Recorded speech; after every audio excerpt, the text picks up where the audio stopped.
The bone-handled skinning knife felt cold and heavy in Eliza Hartley's hand. Not for the rabbit carcass on the chopping block. She stared past it, across the brittle, wind-scour Nebraska prairie her husband had loved. The ledger lay open on the kitchen table inside, screaming failure in neat, damning columns. One harsh winter, one failed crop. That's all it took. The knife trembled. How simple it would be to just stop, to let the relentless wind finally win. Before we jump back in, tell us where you're tuning in from. And if this story touches your heart, make sure you're subscribed. Because tomorrow, I've got something extra special saved just for you.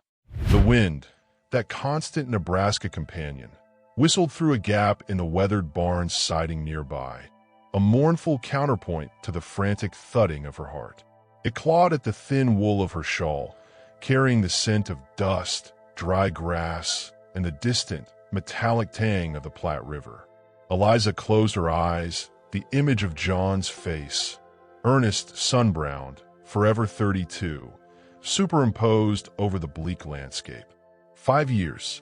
5 years since the fever took him and little Charlie within a week of each other, leaving her alone on this stubborn patch of earth he'd been so proud to call theirs. She lowered the knife, her knuckles white. The despair was a physical weight, a lodestone in her chest. Abandoning the homestead wasn't just failure. It felt like abandoning them, the last tangible pieces of John and Charlie. But the reality in the ledger was undeniable. The bank in North Platte wouldn't wait forever.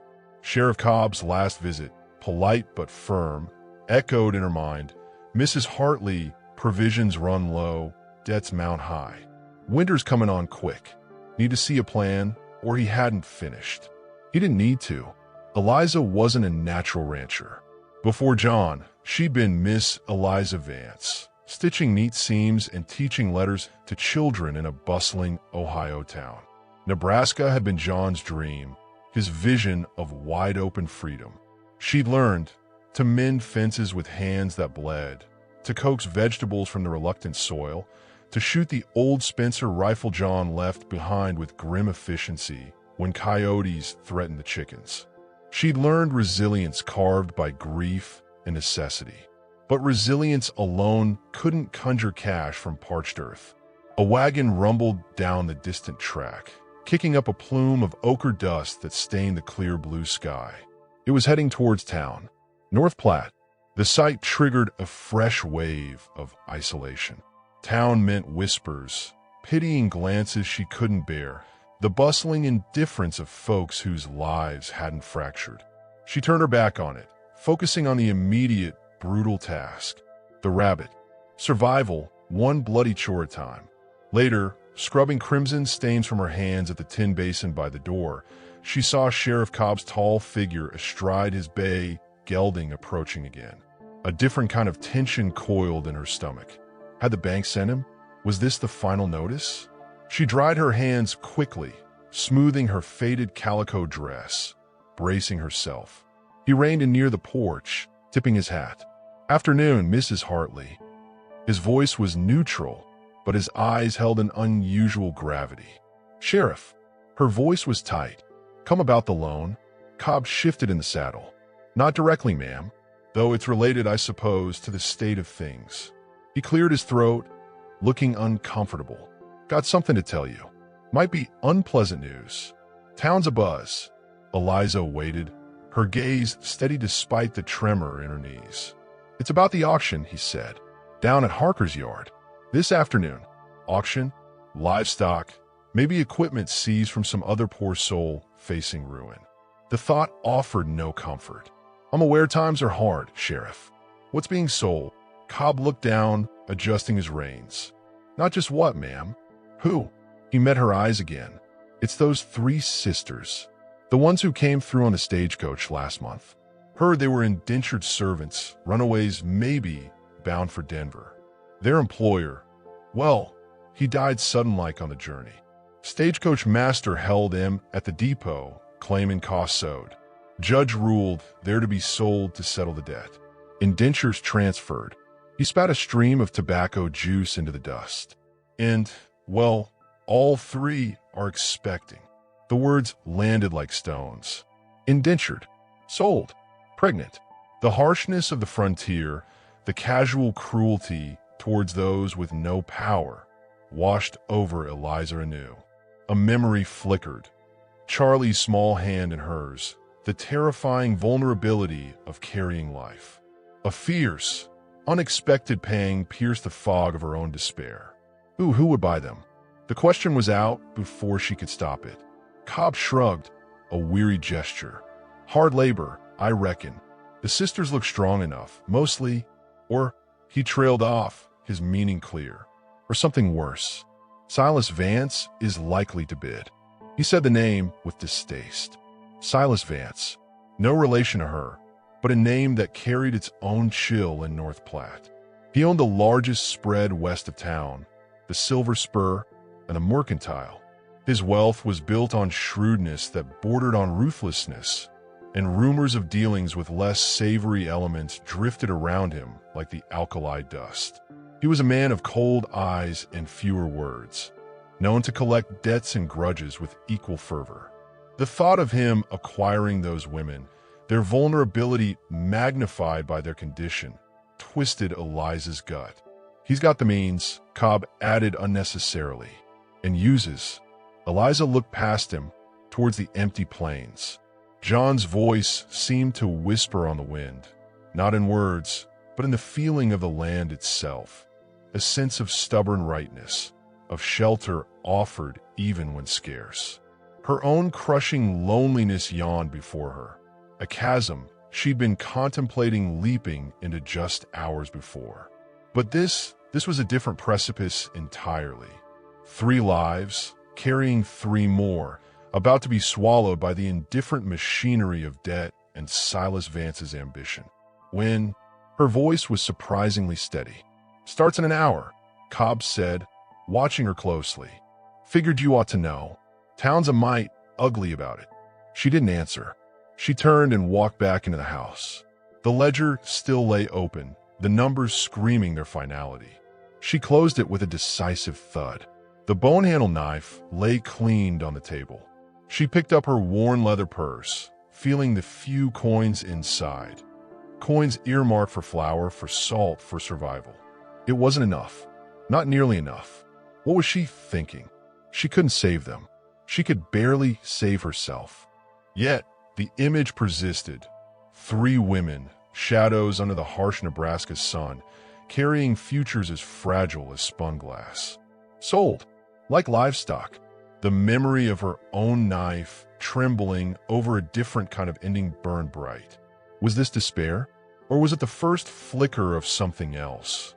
A defiance not against death, but against the death of hope itself? Without conscious decision, she found herself pulling on her good shawl, the dark wool one John had bought her before Charlie was born. She checked the small Derringer pistol hidden in her apron pocket, a habit born of solitude, not aggression. Then she walked out, past the surprised Sheriff Cobb, towards the small lean-to where her old mare, Bess, stood swishing flies. Mrs. Hartley? Cobb called after her. She didn't turn back. The wind whipped strands of dark hair, threaded with gray, across her face. She had no plan, only a terrible, instinctive pull, a voice louder than the ledger's grim arithmetic, whispering that some lines shouldn't be crossed unchallenged. She saddled Bess with practiced, economical movements, the scent of horsehide and dry hay filling her nostrils. North Platte awaited, and the ugliness Cobb spoke of, and Silas Vance. The ride to North Platte was a blur of wind-scoured grass and the rhythmic plod of Bess's hooves on the hard-packed trail. The town materialized out of the heat haze, a cluster of false-fronted buildings lining a wide, dusty street. Harker's yard was at the far end, usually a space for trading livestock or farm implements.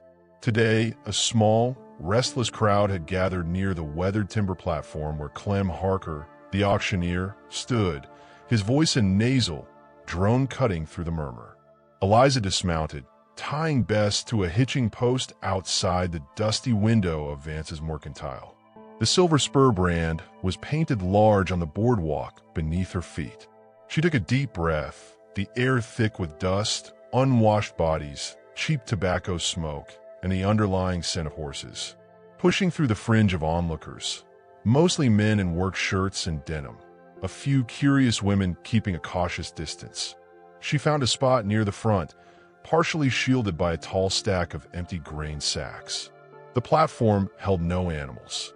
3 women stood huddled together, flanked by a bored-looking deputy. They were young, perhaps early 20s, dressed in identical, drab gray dresses that hung loosely, unable to conceal the gentle swell of pregnancy beneath the fabric. Their faces were pale, etched with exhaustion and fear. One clutched the arm of another, her knuckles white. The third stared straight ahead, her eyes wide and unseeing, fixed on some distant horror only she could perceive. Their hair, shades of brown and blonde, was tangled, escaping from simple braids. They looked like lost birds, grounded and terrified. Clem Harker cleared his throat, adjusting his spectacles. Right then, folks, got a unique opportunity here. 3 able-bodied females, indentured contracts valid and transferable. Proven workers, suitable for domestic service, light farm labor. He paused, a hint of awkwardness crossing his face. Current condition, well evident, adds to their value. Some might say, future hands for your operation. A few coarse chuckles rippled through the crowd. Eliza felt a hot flush of shame and anger rise in her cheeks. Opening bid for the trio, settle the deceased employer's debts and transport costs. Harker continued, trying for a business-like tone. Let's start at $50. Do I hear 50? A heavy silence fell. $50 was a significant sum. Eyes darted around, assessing. Then, a voice cut through the quiet, smooth as oiled leather and cold as a Nebraska well chain. 50. All heads turned.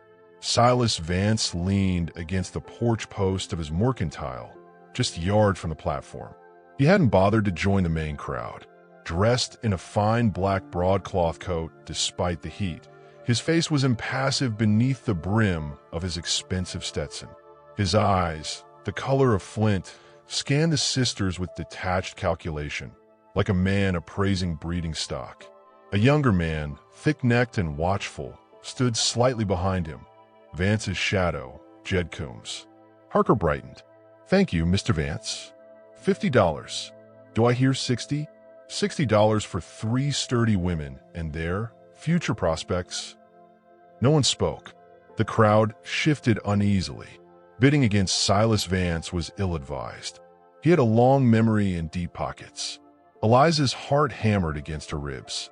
The coins in her purse felt laughably light. $50 was impossible.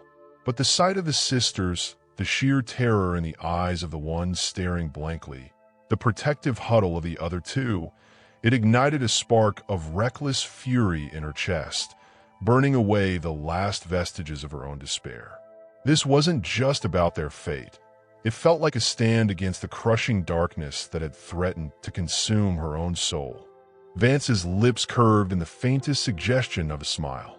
He knew he'd won. Harker raised his gavel. Going once, going twice. Eliza's voice, clear and sharper than she knew it could be, rang out across the suddenly silent yard. $60. A collective gasp rippled through the crowd. Head snapped toward her. Clem Harker froze, gavel poised mid-air, his mouth slightly open. The deputy blinked. The sisters flinched as one, their eyes wide now with shock as they searched for the source of the voice. Silas Vance slowly turned his head. Those flinty eyes locked onto Eliza. There was no surprise, only a slow, chilling intensity, like a hawk spotting an unexpected mouse daring to cross its hunting ground. He didn't speak. He didn't need to. The weight of his gaze, filled with icy disbelief and a promise of consequences, pressed down on her like a physical force. Jed Coombs shifted his weight, his hand resting near the butt of his holstered revolver, his expression hardening into a scowl as he identified the bidder. The Nebraska wind chose that moment to gust, swirling dust around Eliza's boots and tugging at her shawl. It carried the smell of the crowd, the horses, the dry earth, and something else, the sharp, metallic scent of danger. Eliza held Vance's stare, her own face pale but set, the defiance in her heart a fragile shield against the sudden, terrifying silence. Clem Harker's gavel remained frozen in the air. The only sound was the wind and the frantic drumming of Eliza's own pulse in her ears. $60. She didn't have it. What had she done? The silence in Harker's yard was thick, choking, broken only by the restless stamp of a horse and the relentless Nebraska wind whipping dust around Eliza's boots. Every eye was fixed on her, a mixture of shock, morbid curiosity, and pity. Silas Vance hadn't moved. His flinty eyes held hers, stripping away her shawl, her worn calico, her fragile defiance, leaving only the stark reality of her audacity laid bare. Beside him, Jed Coombs's hand hovered near his holster, knuckles white. Clem Harker finally found his voice, the gavel trembling slightly in his raised hand. $60 for Mrs. Hartley. He cleared his throat, a dry rasp. Do I hear 70? $70 for the lot. Vance's lips barely moved. 70. The word was flat, devoid of inflection, yet it carried the weight of a boulder. Eliza's heart plummeted. $70. An impossible sum. The coins in her purse were a cruel joke. The ledger's damning columns flashed before her eyes. She saw Bess, the mare, the weathered barn, the empty fields. Everything she could possibly sell wouldn't cover it. Shame burned her cheeks. What madness had possessed her? She had thrown a stone at a mountain, and the mountain hadn't even flinched. Harker looked expectantly at her. The crowd held its breath. The sisters on the platform huddled tighter, their faces masks of despair. The one who had stared blankly flinched as if struck. Eliza opened her mouth, but no sound came. Her defiance shriveled under the weight of impossibility and Vance's icy contempt.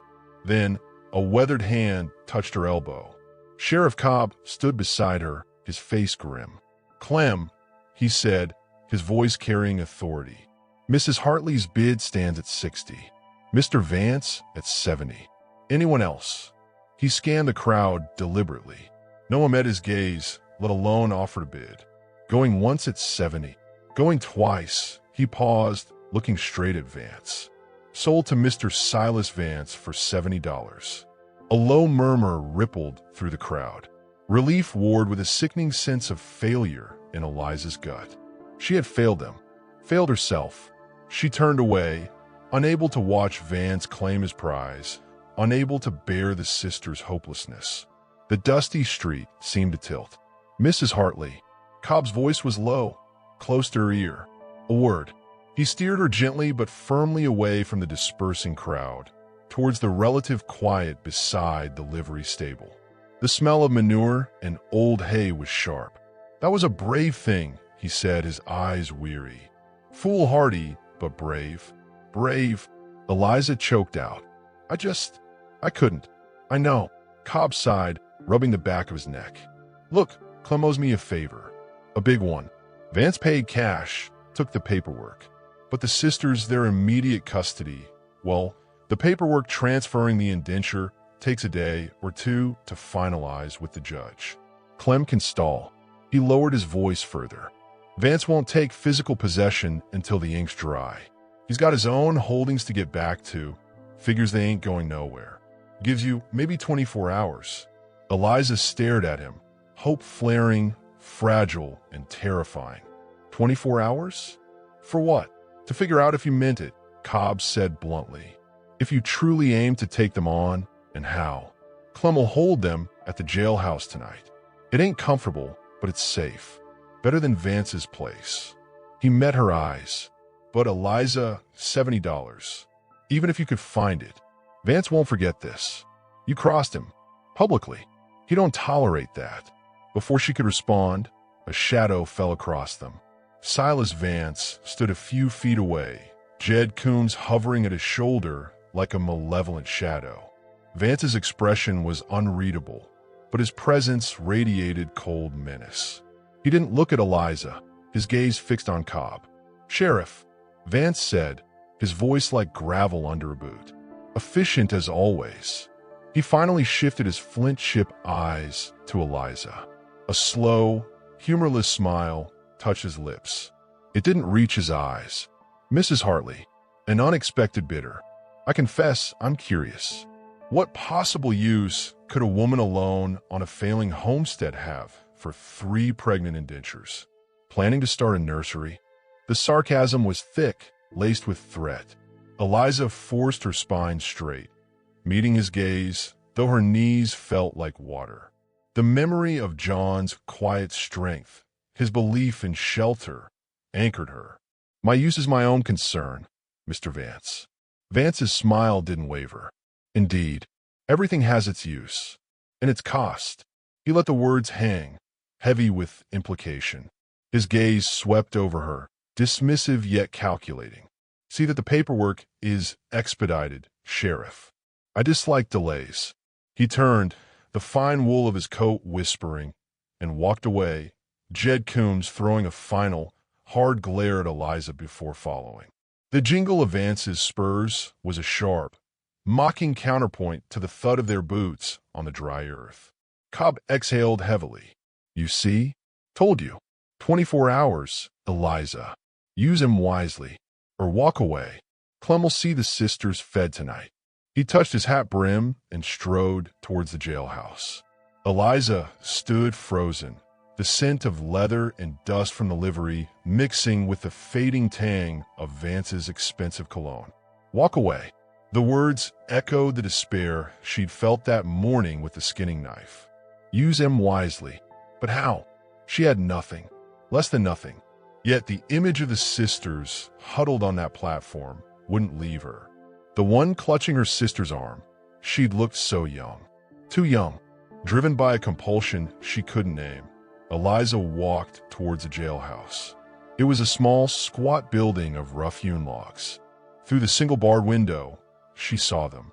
They sat on a narrow bench. The deputy Clem had mentioned leaning against the far wall, looking bored. The sisters flinched as one when Eliza appeared at the window. The one who had been staring blankly now watched her with wary, haunted eyes. The youngest, a girl with flyaway blonde hair escaping her braid and a delicate face already showing the strain, clutched the arm of the one in the middle. A woman with a stronger build, darker hair pulled tightly back, and an expression of fierce, protective resignation. Eliza's breath caught. They weren't just figures on a platform.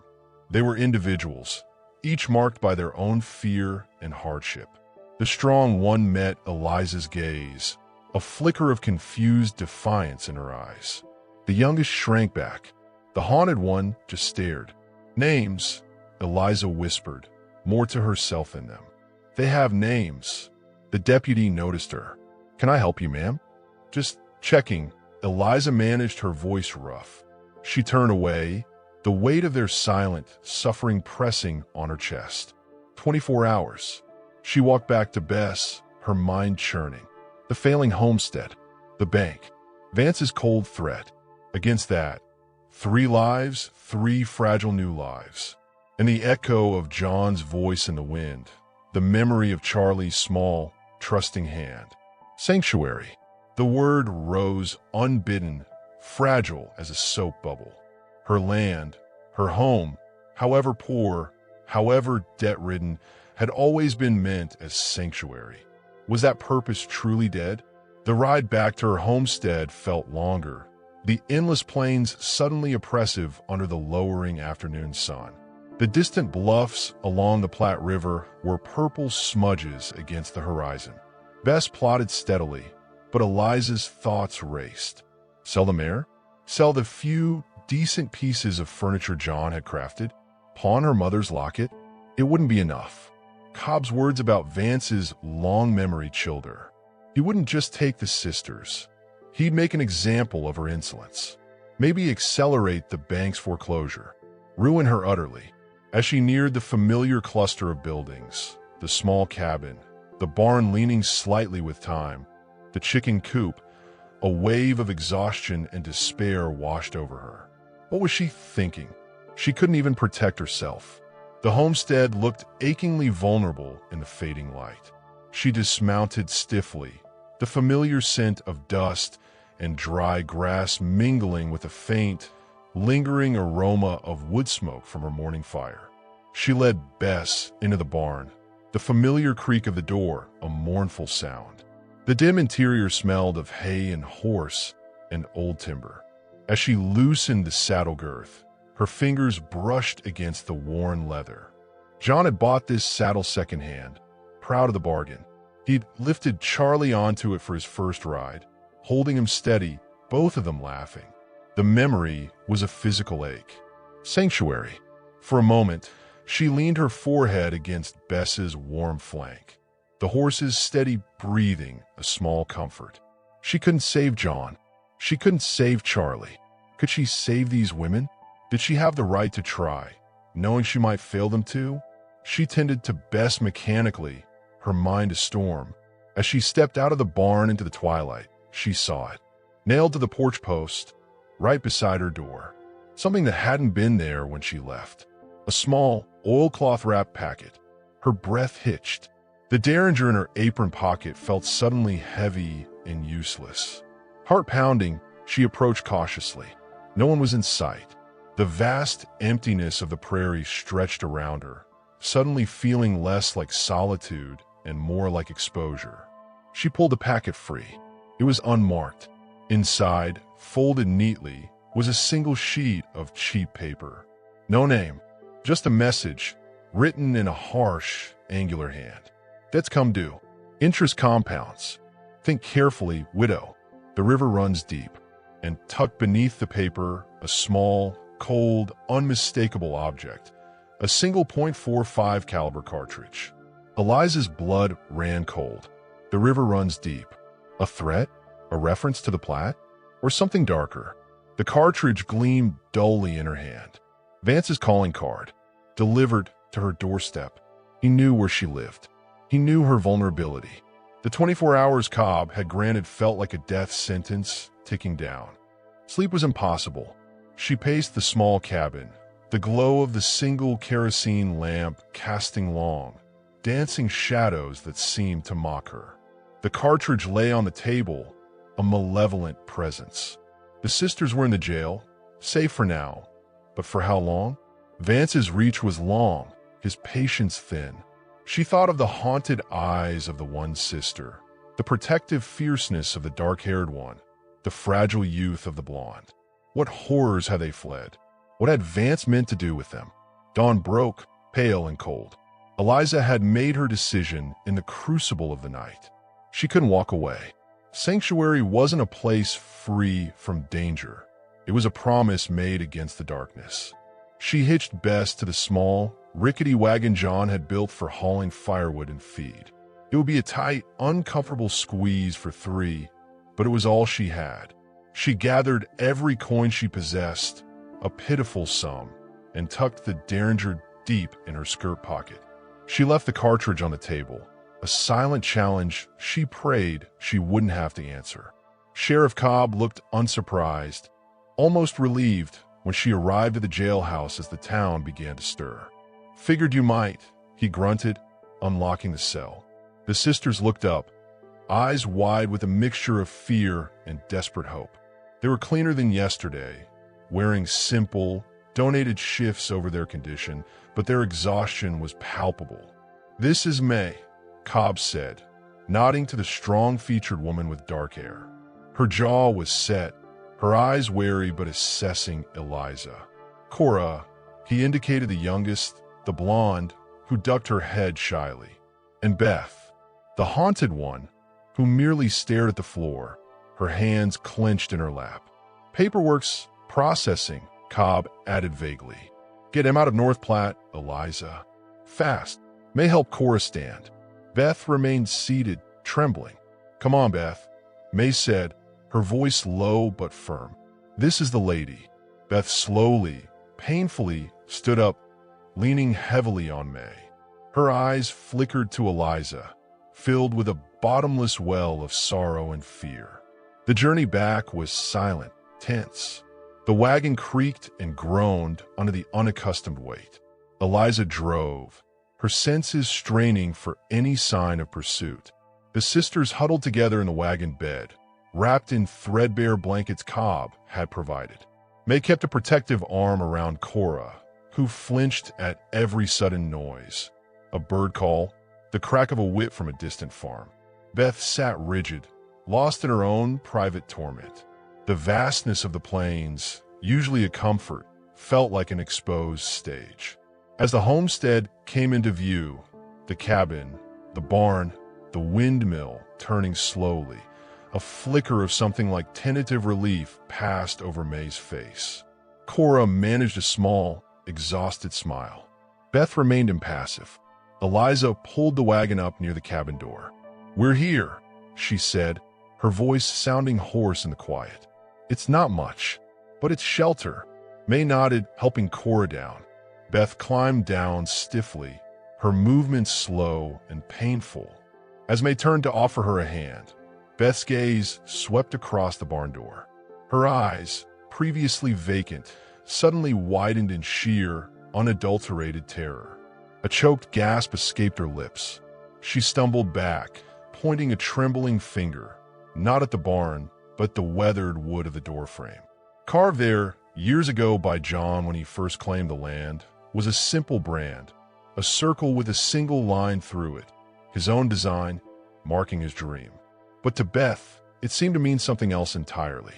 Her face drained of all color. She looked from the brand to Eliza, her eyes wide with panic. May followed her gaze, her own expression hardening into dread. "The spur," Beth whispered, her voice a ragged thread. "The silver spur? He knows. He knows why we ran." "Why?" Her terrified eyes locked onto Eliza's. "Why did you bring us here?" The Nebraska wind, usually a constant sigh across the plains, seemed to hold its breath. Beth's whispered accusation, "Why did you bring us here?" hung in the air like gunsmoke, sharp and acrid. Her trembling finger remained pointed at the simple circle and line carved into the barn door frame. Her eyes wide pools of terror fixed on Eliza. Beside her, May's protective stance stiffened, her gaze hardening as it flickered between the brand and Eliza's face, suspicion warring with the desperate hope that had flickered moments before. Cora whimpered softly, shrinking back against May. Eliza's heart hammered against her ribs, a frantic drumbeat against the sudden stillness. She followed Beth's gaze to the familiar mark John had made years ago, a symbol of his pride in staking their claim. Understanding dawned, cold and unwelcome. "No." Eliza breathed, the word barely audible. She took a step towards them, hands raised slightly, palms open. "No, that's not his mark. Not Vance's." Beth flinched as if struck. "The spur." She choked out again, her voice ragged. "The circle, the line like the brand on the ledgers on the—" She couldn't finish, burying her face in her hands, her shoulders shaking with silent sobs. May pulled her closer, her own eyes narrowed, fixed on Eliza with fierce intensity. "It's my husband's mark," Eliza said, forcing her voice to remain low and steady, though the tremor of fear and frustration threatened to surface. She gestured towards the cabin, the barn, the windmill turning slowly against the vast, ochre-stained sky. "John Hartley. He carved it when we first settled here. Years before Silas Vance was anything more than a name drifting down from Omaha." She took another careful step. "This place was his dream. Ours. It's just a circle with a line through it. Nothing more." She met May's challenging stare. "I swear it. I brought you here for shelter. Not for him." The silence stretched, broken only by Beth's muffled cries and the distant, lonely cry of a hawk circling the distant bluffs. May studied Eliza's face, searching for deceit. She saw the widow's exhaustion etched deep, the lines of grief around her eyes, the stubborn set of her jaw beneath the fear. She saw no cunning, only a raw, desperate honesty that mirrored their own plight. Slowly, the rigid tension in May's shoulders eased a fraction. "The silver spur brand," May said, her voice tight but controlled. "It's a circle, too, with a spur inside it, and a line, sometimes drawn through debts owed." Her gaze swept the modest, weathered buildings. "We saw the circle, the line. We were kept in the dark," Cora whispered, her voice small and trembling. "We never saw the whole brand properly, just parts, on papers he made us sign, in the iron he used on the others." She shuddered violently. Others. The word landed heavily in the dusty yard. Eliza's stomach clenched. The sisters' past wasn't just hardship, it was horror. "You signed papers?" Eliza asked gently, moving slowly to open the cabin door, gesturing them inside. The warmth and scent of yesterday's wood smoke spilled out, a stark contrast to the chilling revelation. May guided Beth, still trembling, towards the door, her arm a protective bar. "We were desperate," May said flatly, her voice devoid of emotion as they crossed the threshold into the dim, single-room cabin. "Orphaned, no money. Vance's man, he found us in Cheyenne. Offered passage, work at a respectable house in Denver. Good wages," he said. "Paid up front. Only it wasn't wages, it was debt. The passage, the clothes they gave us, all debt. Binding debt." She helped Beth sit shakily on the edge of Eliza's narrow bed, then straightened, facing Eliza. Her eyes were hard, ancient in her young face. "The respectable house was Vance's holding pen outside North Platte. For girls like us, debt slaves, for his enterprises." Eliza felt the blood drain from her face. Debt slaves, enterprises. The implications were monstrous. The casual cruelty of Vance's bid at the auction took on a new, sickening dimension. He hadn't just wanted labor. He'd wanted to reclaim lost property. Property that carried future assets. The ledger on her table, screaming her own financial ruin, seemed suddenly insignificant against the ledger of suffering Vance maintained. "They died," Beth whispered, staring at the rough-hewn floorboards. "The man on the stagecoach, the one taking us south away. He was kind. He saw. He helped us run. Vance's men found us. There was shooting." She wrapped her arms tightly around herself. "The kind man, he fell. Into the river. The Platte. Deep. Dark." Her voice faded to a whimper. "The river runs deep." Eliza recalled the chilling message left on her porch. "Debts come due. Interest compounds. Think carefully, widow. The river runs deep." It wasn't just a threat. It was a reminder. A boast. Vance knew about the man who died helping them. He was telling her he knew everything. And the river that ran deep wasn't just the Platte. It was the depth of his reach, his ruthlessness. The somber reality pressed down, thick as the dust motes dancing in the single shaft of light piercing the cabin window. Eliza's own grief for John and Charlie felt like a familiar ache beside this new, raw horror. But seeing the sisters huddled together, May's fierce protectiveness, Cora's fragile youth, Beth's shattered spirit, ignited a spark of quiet defiance deep within her. Sanctuary wasn't just a roof, it was defiance against men like Vance. She couldn't save her own family, but she could fight for these women. "Listen to me," Eliza said, her voice gaining strength. She knelt before Beth, forcing the terrified woman to meet her eyes. "That mark outside? It's John's. My John's. This land? It's mine. Vance has no hold here. Not over you. Not anymore." She looked at May and Cora.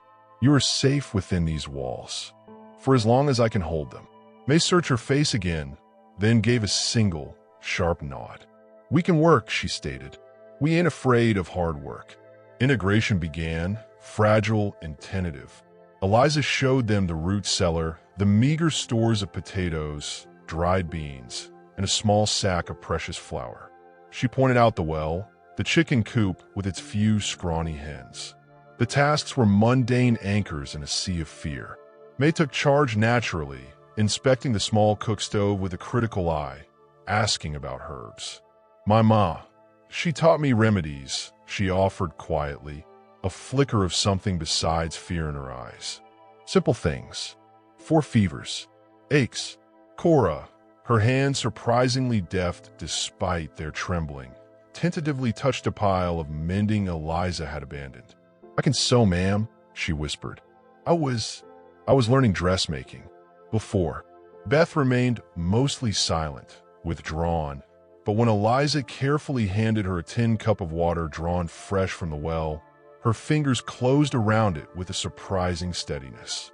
She drank deeply, the simple act seeming to ground her slightly. Eliza watched them, the tentative hope of fragile bloom amidst the somber realism of their situation and her own precarious finances. They were strong beneath the trauma, resilient.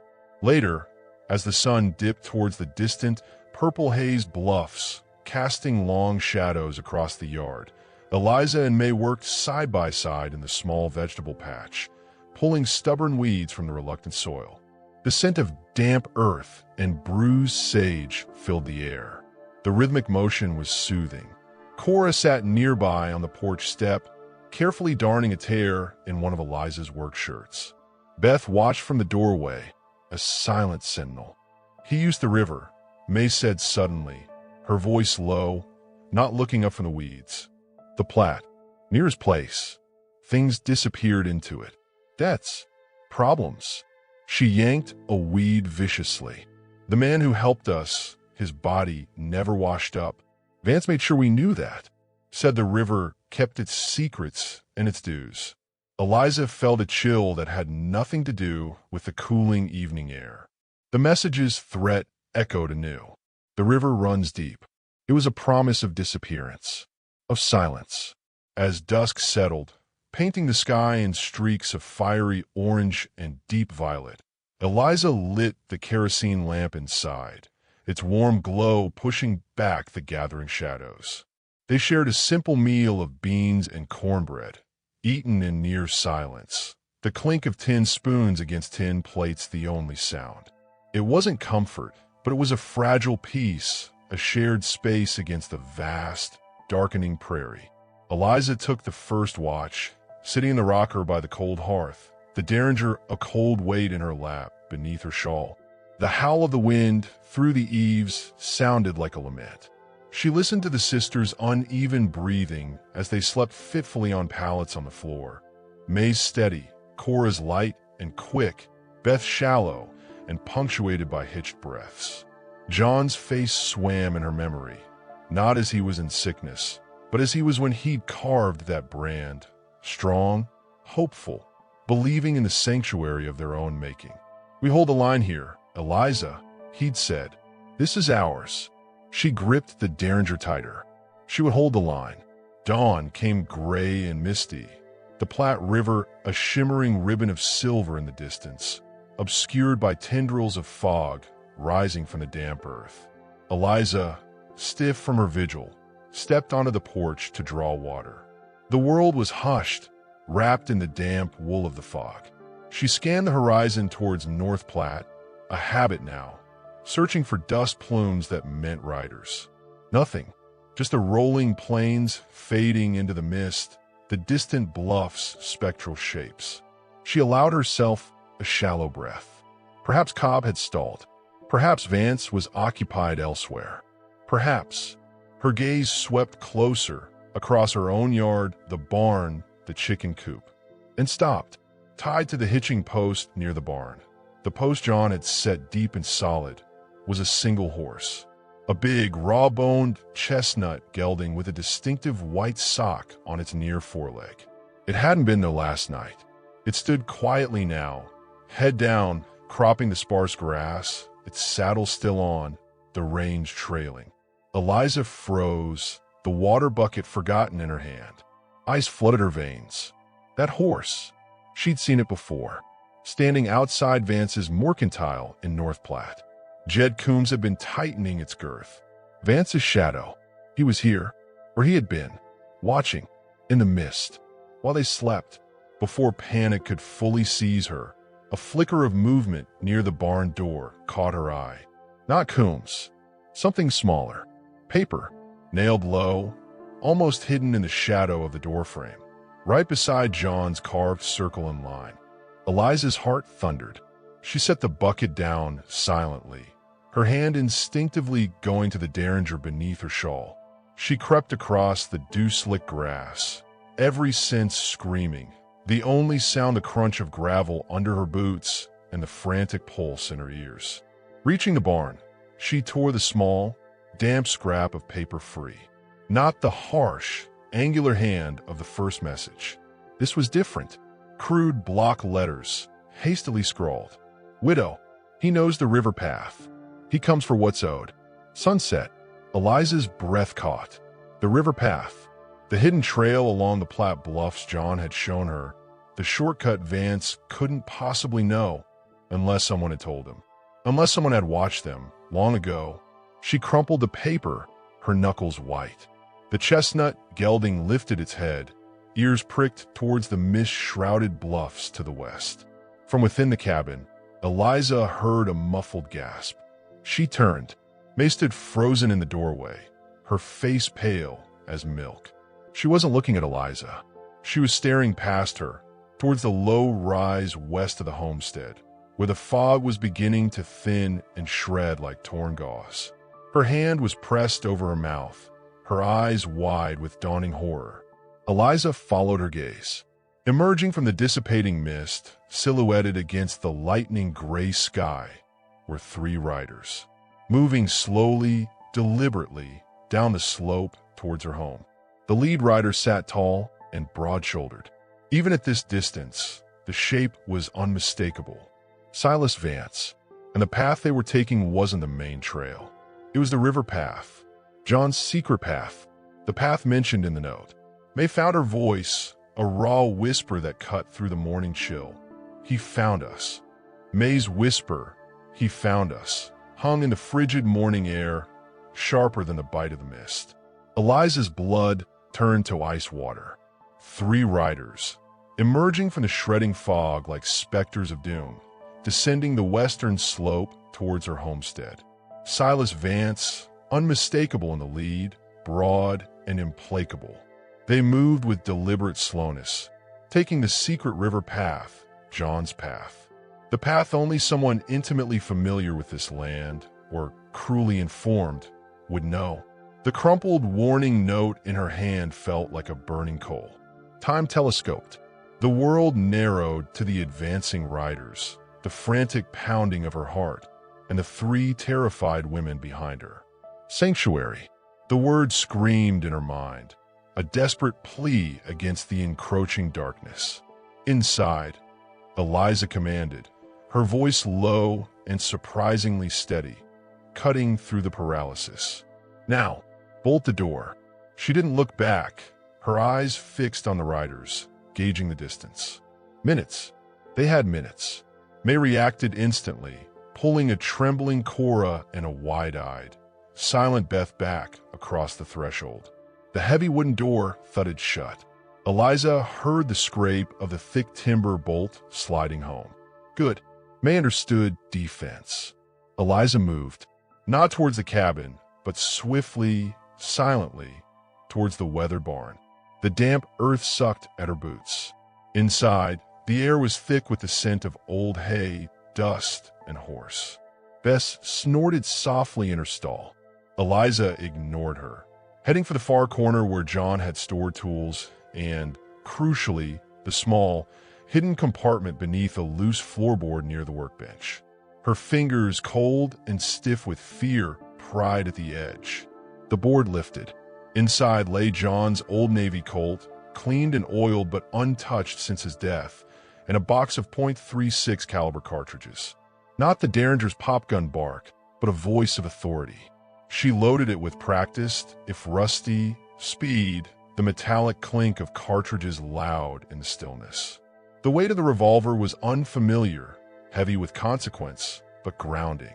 As she slid the gun into the deep pocket of her apron, a memory flashed, vivid and painful.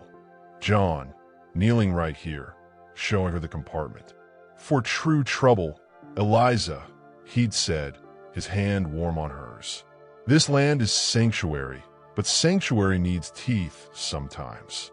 To protect what's precious. Charlie, barely walking, had babbled happily nearby, patting a pile of straw. Precious. The sisters were precious now. She touched the cold steel through the fabric. Teeth. She slipped out of the barn, closing the door quietly, and positioned herself near the corner of the cabin, giving her a view of the approaching riders and the yard. The mist was almost gone now, burned away by a weak, gray sun. The Platte River shimmered like tarnished silver in the distance. The riders were close enough to make out details. Vance, face impassive beneath his expensive Stetson. Jed Coombs, his shadow, riding slightly behind and to the right, hand resting casually near his holster. And a third man, lean and hard-faced, unfamiliar. They reined in about 20 yards from the cabin porch. The damp earth muffled the thud of their horses' hooves, but the jingle of bridles and the creak of saddle leather were unervingly loud in the tense silence. Vance's flinty eyes swept the homestead, the cabin, the barn, Eliza's standing defiantly near the corner. They lingered for a fraction of a second on the barn door frame where John's mark was carved, a cold assessment, before settling on Eliza. His expression didn't change, but the air crackled with his displeasure. Mrs. Hartley, Vance called, his voice carrying easily, smooth and cold as the river stones. Out early, admiring the view, or perhaps expecting company. Eliza stepped fully into view, keeping her hand near the heavy weight in her apron pocket.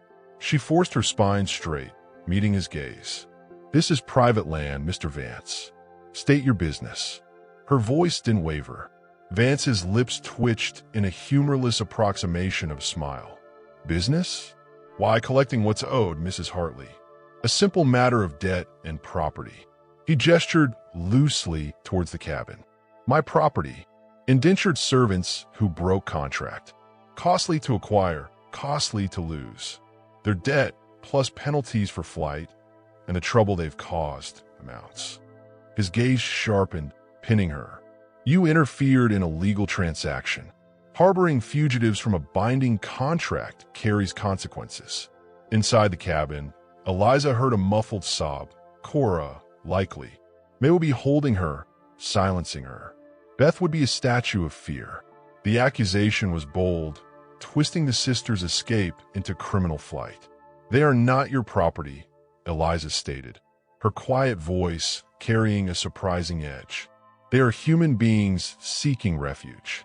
The only debt here is one of decency, which you seem determined to ignore. Vance chuckled, a dry, rasping sound. Decency? A luxury for those who can afford it. Widow. Can you? He nudged his horse a step closer.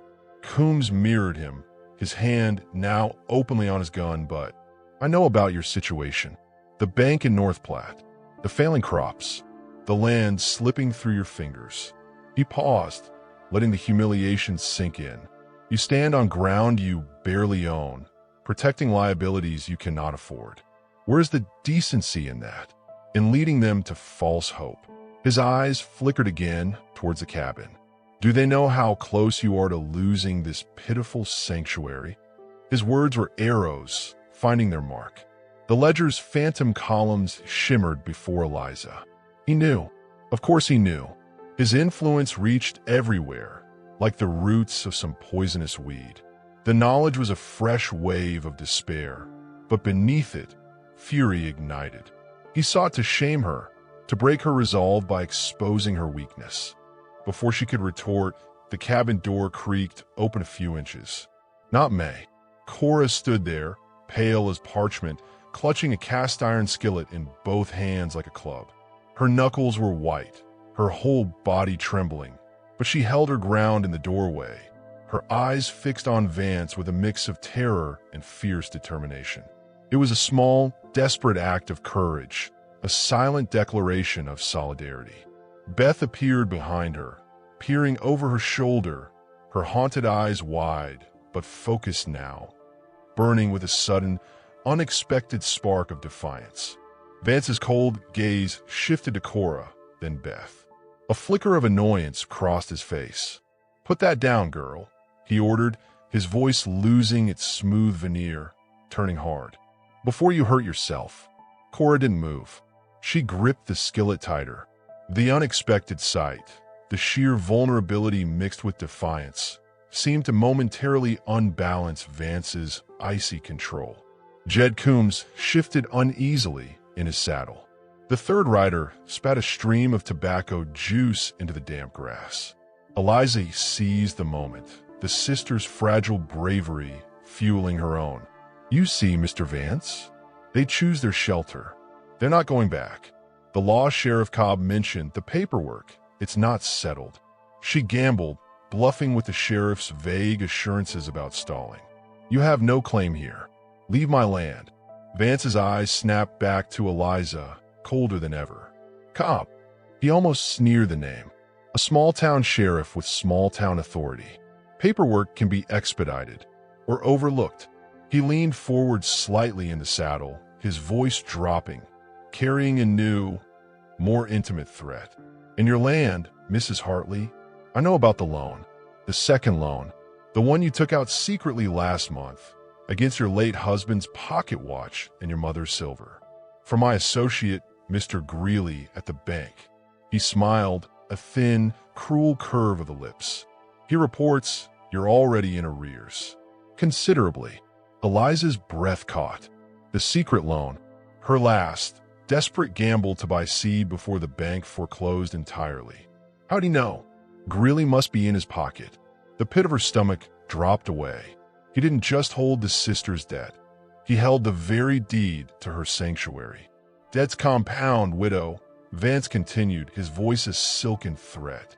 "Interest accrues. On all fronts. You are standing on my collateral." He gestured expansively, encompassing the cabin, the barn, the meager fields. "I suggest you reconsider your position. Hand over what's mine, and perhaps we can discuss terms for your continued tenancy." The implication was clear. Become his tenant on her own land, beholden to him forever, or lose everything immediately. The ultimatum hung in the air, suffocating. The sisters in the doorway, Eliza standing frozen near the cabin corner, the three mounted men radiating menace. The weak sun struggled against the oppressive gray sky. The vast, empty plains offered no refuge, only witnesses to this crushing power play. Eliza's mind raced, trapped between impossible choices. Give up the sisters to slavery and degradation, or lose the land, the last remnant of John and Charlie, the only shelter they had? The Navy Colt felt like a lead weight. Could she even use it? Against three armed men? Before she could formulate a response, a new sound cut through the tense silence. The rhythmic jingle of harness and the steady clop-clop of a single horse approaching from the direction of the main trail from North Platte. All heads turned. Sheriff Cobb rode into the yard, his bay gelding moving at a steady trot. His face was set in grim lines, his eyes taking in the scene. Vance and his men confronting Eliza, the sisters framed fearfully in the doorway, the palpable tension thick enough to choke on. He reined in between the two groups, his position deliberate, his hand resting near, but not on his own revolver. "Morning," Cobb said, his voice neutral but carrying an edge. He tipped his hat slightly towards Eliza, then turned his gaze on Vance. "Silas, Jed, Tom." He nodded to the third rider. "Didn't expect to find a committee out here at the crack of dawn. Something I can help you with." Vance's expression didn't change, but a muscle twitched near his jawline. "Sheriff," he acknowledged, his voice regaining its smooth control, though laced with frost. "Just conducting business, settling a debt, reclaiming property." He gestured toward the cabin. "Mrs. Hartley seems to be laboring under a misunderstanding regarding ownership." Cobb shifted in his saddle, his gaze sweeping over the sisters, lingering on Cora, still clutching the skillet, her knuckles white. "Ownership," he repeated slowly. of people. Silas? Last I checked, Nebraska wasn't in that business anymore. He kept his tone even, but the challenge was clear. They're indenture contracts, Sheriff. Vance clarified, a hint of impatience creeping in. Legally binding debts. They fled lawful custody. Mrs. Hartley is obstructing justice by harboring them. Got those contracts handy? Cobb asked mildly, holding out his hand. The finalized ones? Judge Parker mentioned something about a delay in the paperwork, a discrepancy needing clarification before transfer of custody could be effected. He met Vance's flinty stare without flinching. Said he'd be looking into it proper today. Wouldn't want anyone jumping the gun, so to speak, on unsettled legalities. Eliza's heart leaped. Cobb had stalled. He was playing his hand, using procedure as a shield. Vance's eyes narrowed, the first real crack in his composure. He hadn't anticipated Cobb showing up or the sheriff knowing about the judge's delay. The paperwork was his weapon, and Cobb was questioning its readiness. The contracts are valid, Vance stated flatly. The debt is real. The women are mine. The paperwork is a formality. Sheriff Cobb seems intent on complicating. His gaze flickered back to Eliza, a silent promise of retribution. But time is a factor I control. Debts come due today. He emphasized the last word, a clear echo of his earlier message. His eyes then swept over the cabin, the barn, the land. On all accounts, he gathered his reins. We'll be back, Mrs. Hartley, before sunset, with the necessary documentation. His gaze lingered on her, cold and absolute. Have my property ready, and consider your own position carefully. He nodded curtly to Coombs and the other man. Jed, Tom. Without another word, Vance wheeled his horse. The three riders turned, moving back the way they came, towards the river path, leaving behind a yard heavy with unspoken threats and the acrid scent of dust stirred by their departure. Sheriff Cobb watched them go, his expression unreadable. Eliza finally released the breath she hadn't realized she was holding, her legs trembling. Cora lowered the skillet, her shoulders sagging with relief and exhaustion. Beth vanished back into the cabin's dim interior. May stepped out, her arm around Cora, her eyes fixed on Cobb, wary but grateful. Cobb turned his horse toward Eliza. He ain't bluffing, Eliza, he said quietly, his voice low and urgent. About the contracts or your loan? Greeley at the bank? He's Vance's man. That second loan. Vance likely arranged it himself, knowing you'd need it, knowing you'd fail. He spat onto the damp earth. He owns the debt. He can call it whenever he wants. And sunset, Cobb looked towards the western horizon, where Vance had disappeared. He meant it. He'll be back with whatever paper he needs to make it look legal and men enough to enforce it. He dismounted, his boots thudding softly on the ground. You can't fight him with a gun, not against what he'll bring. And you can't pay him. He looked at the sisters, then back at Eliza, his eyes grave. You got till sunset to find a miracle. Or he didn't finish. He didn't need to. The unspoken alternative hung in the air. Surrender the sisters or lose everything, including the ground beneath their feet. Cobb mounted up again. I'll ride back to town. See the judge. Try to complicate things further. But Vance has influence, Eliza. More than me. He tipped his hat. Sunset. He turned his horse and rode back towards the main trail, leaving Eliza alone in the suddenly vast, silent yard with the sisters. The crushing weight of Vance's ultimatum and the relentless, uncaring expanse of the Nebraska plains stretching out around them. The weak sun climbed higher, marking the slow, inexorable passage of time towards darkness. Towards Vance.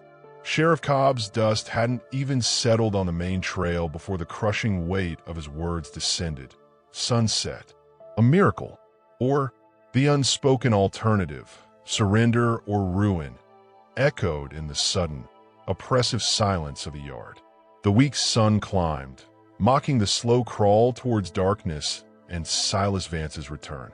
Eliza stood frozen, the damp earth cold beneath her boots, the vast, indifferent plains stretching out around her tiny, beleaguered sanctuary.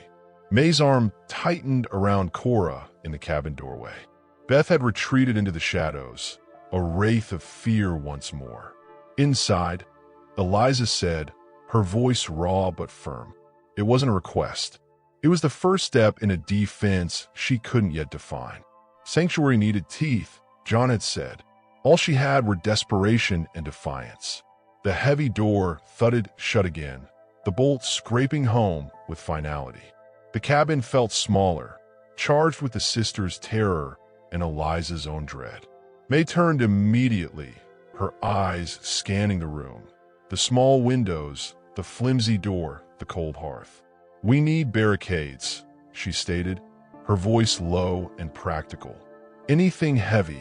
Cora, still pale, but no longer trembling uncontrollably, nodded. "The table? The chest." She pointed to John's old sea chest, a solid oak relic from his youth. Beth hovered near the back wall, her gaze distant, lost in the horror Vance's reappearance had dredged up. Eliza moved towards her, deliberately blocking her view of the western window. "Beth," she said, her voice gentle but insistent. "Look at me." Slowly, painfully, Beth's haunted eyes focused on Eliza's face. "He's not taking you. Not today. Not ever. But we need your eyes. Your ears." Eliza gestured towards a small, high window facing east, away from the river path. "Watch the main trail. Tell us if you see anyone besides Vance coming. Anyone at all."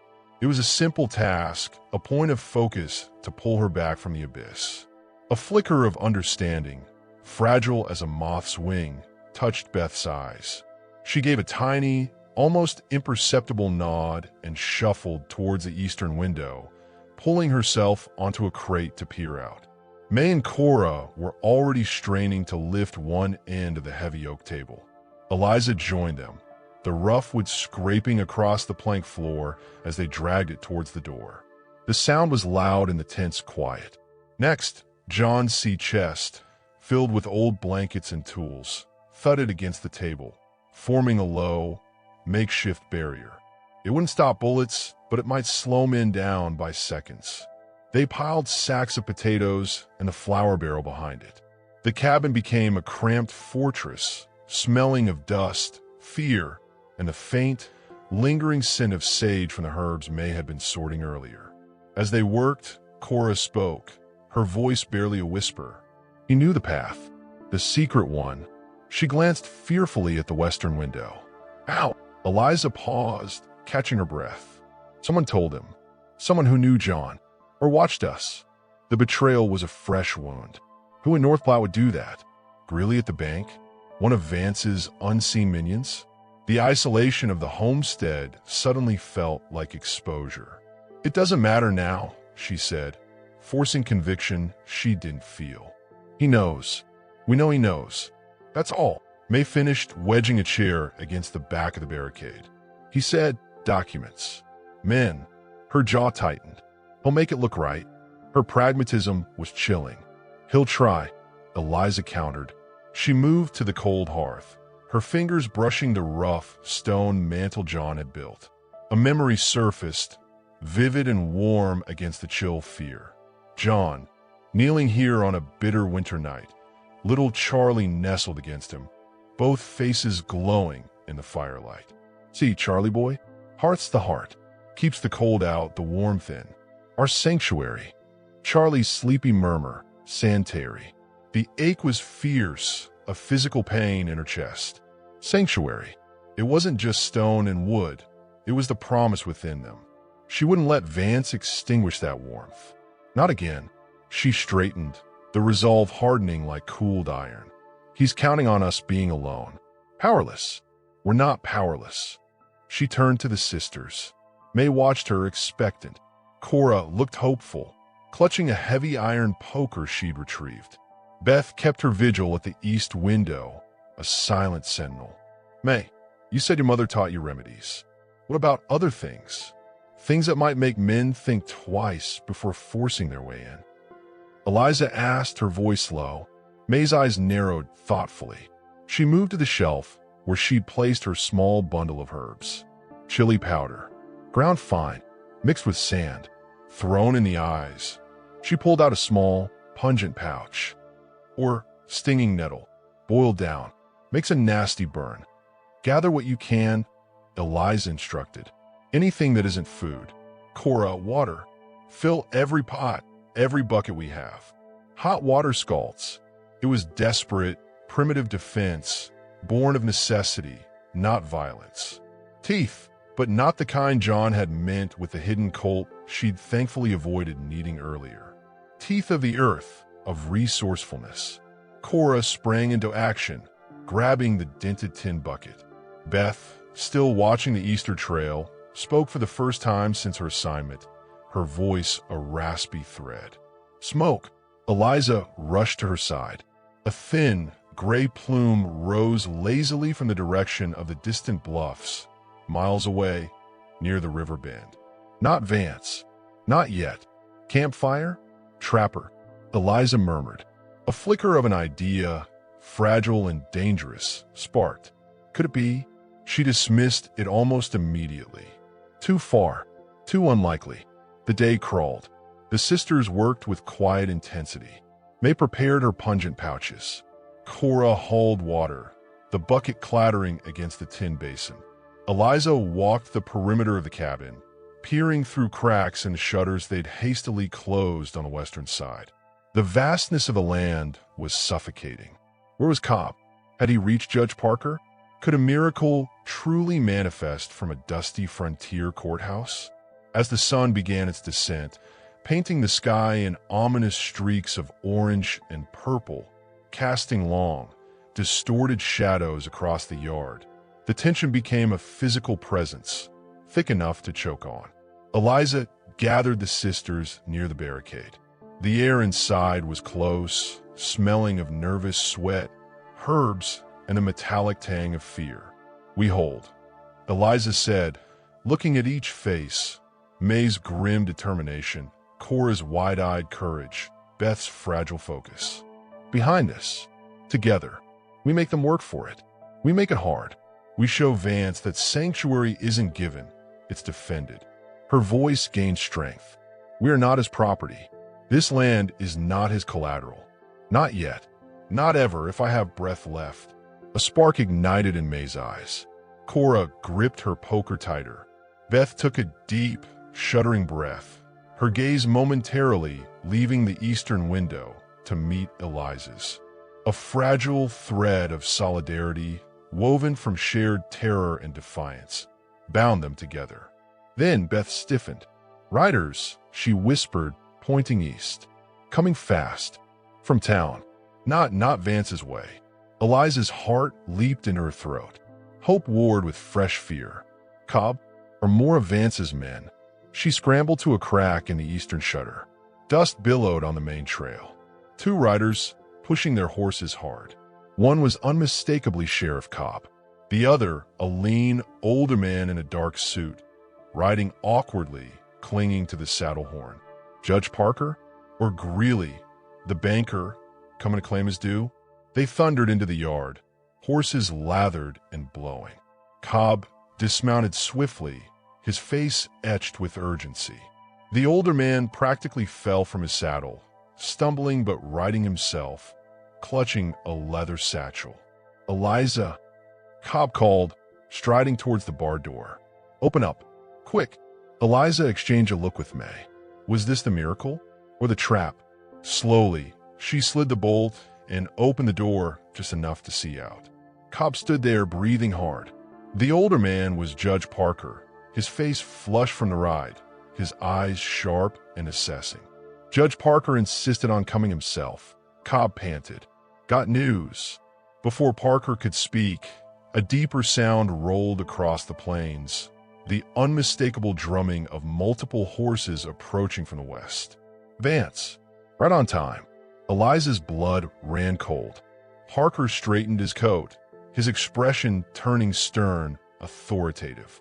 He stepped past Eliza into the cabin, his gaze taking in the barricade, the frightened sisters, Eliza's defiant stance. He didn't flinch. He opened his satchel and pulled out a sheaf of papers. "Mrs. Hartley," he said, his voice surprisingly strong. "Sheriff Cobb brought certain irregularities to my attention regarding the indenture contract presented by Mr. Vance." He held up one document. These signatures witnessed only by Vance's own man, Jedediah Coombs. No independent verification. Furthermore, he produced another paper. The deceased employer cited, a Mr. Horace Finch. Records show he died of a gunshot wound before the date these contracts were supposedly signed in Cheyenne. He looked up, his eyes meeting Eliza's. "They are forgeries, Mrs. Hartley. Crude ones, built on lies and coercion. Legally worthless." The words hung in the air, a lifeline thrown across a chasm. Relief so potent it made Eliza dizzy, warred with the sound of approaching hooves growing louder. And alone, Eliza managed to ask, her voice trembling. "Vance through Greeley." Parker nodded grimly. "Mr. Greeley is currently explaining his creative accounting and undisclosed associations to a deputy in my office. The terms of your second loan appear predatory, based on Vance's influence, not sound banking. That matter will take time to untangle, Mrs. Hartley. But the immediate claim on your land? Halted, by my order, pending investigation." He fixed her with a steady gaze. "You are not evicted today." The thunder of hooves reached the yard. Silas Vance, flanked by Jed Coombs and two other hard-faced men, reined in sharply. Vance's expression, expecting submission, turned to ice-cold fury as he took in the scene. The open cabin door, Sheriff Cobb standing resolute, Judge Parker holding the damning papers, and Eliza Hartley framed in the doorway, not cowed, but standing tall, the sisters visible behind her within the sanctuary of the cabin. "What is the meaning of this, Parker?" Vance demanded, his voice dangerously quiet, cutting through the settling dust. "The meaning, Mr. Vance," Judge Parker said, stepping out onto the porch, holding up the forged contracts, "is fraud. An attempt at coercion based on fraudulent documents. These women," he gestured towards May, Cora, and Beth, who had gathered behind Eliza, a united front, "are free individuals. Their purported debts are null and void. As for your business here," Parker's gaze swept over Vance's armed men, "I suggest you and your associates return to North Platte immediately. Sheriff Cobb will be happy to escort you." The silence that followed was electric. Vance's knuckles were white on his reins. His flinty eyes bored into Parker, then into Eliza, promising retribution that couldn't be spoken here and now before a judge and a sheriff. Jed Coombs shifted, his hand twitching near his gun, but a sharp look from Cobb froze him.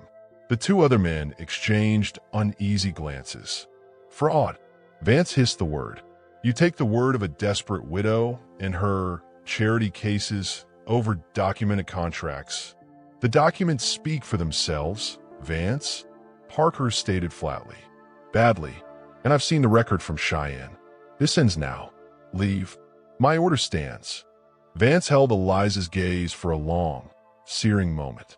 The hatred in his eyes was a physical force. He saw not just defiance, but the crumbling of his immediate plan, the exposure of his methods. He saw Sanctuary holding firm. With a curt, almost imperceptible jerk of his head, he wheeled his horse. "This isn't over, Hartley," he spat, the words barely audible but carrying the weight of a curse. "The river still runs deep." He spurred his horse savagely. His men followed, kicking up a fresh cloud of ochre dust as they retreated back towards the river path, swallowed by the deepening twilight. Eliza swayed, the tension draining out of her, so suddenly her knees threatened to buckle. Cora let out a soft sob of relief. May's fierce expression softened into exhausted disbelief. Beth slowly lowered her hands from where they had been clenched at her sides.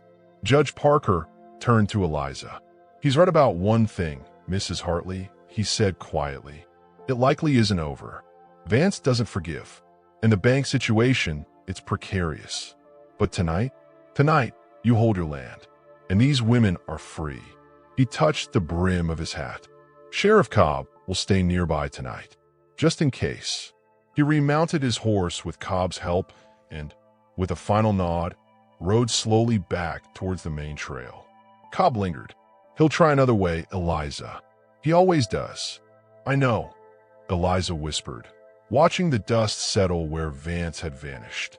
The vast plains were darkening, the first stars pricking the violet sky. The Platte River was a hidden, dark ribbon now. But tonight we breathe. She turned back into the cabin. The barricade still stood, a symbol of their desperate stand. May was already moving it, Cora helping, their movements lighter now. Beth stood by the cold hearth, looking lost but present. Eliza walked to her, placing a hand gently on her thin shoulder. Beth flinched, then slowly relaxed, leaning into the touch. It was a small thing, a fragile bridge. Later, with the barricade cleared and the door bolted once more, Eliza lit the kerosene lamp. Its warm glow pushed back the shadows of the long, terrible day. They sat around the small table. Eliza, May, Cora, Beth. The air still held the scent of dust and herbs, but underneath, something else was stirring. Cora poured water into tin cups, the clatter loud in the quiet. May stirred a simple pot of beans warming on the stove. Beth traced the grain of the wooden table with a fingertip. No one spoke of the future, the looming debt, Vance's enduring threat, the harshness of the land. No one spoke of the past horrors. They sat in the fragile, hard-won peace of the present. The wind sighed around the eaves, the familiar sound now a lullaby of survival. Outside, Sheriff Cobb's presence was a silent vigil in the vast Nebraska night. Eliza looked at the faces around her, illuminated by the lamplight. Not sisters by blood, but bound by something deeper now. Shared defiance, shared sanctuary. She thought of John carving his mark, dreaming of safety. She thought of Charlie's trusting hand. Sanctuary wasn't just a place preserved. It was a promise lived, moment by moment, against the encroaching dark. It was the quiet courage in May's eyes, the tentative trust in Beth's posture, the hopeful lift of Cora's chin as she passed a cup. The ledger was still a specter. Vance was still a shadow on the horizon. The river still ran deep. But within these walls, warmed by the small lamp and the fragile ember of their shared resolve, Eliza Hartley, the lonely widow, finally felt the stirrings of something she'd thought lost forever. Not just sanctuary, but the beginnings of a family, forged in the crucible of the unforgiving West. They had held the line, and for tonight, under the watchful Nebraska stars, that was enough. The long fight wasn't over, but the sanctuary stood, and within its walls, hope, tentative and bruised, took its first unsteady breath.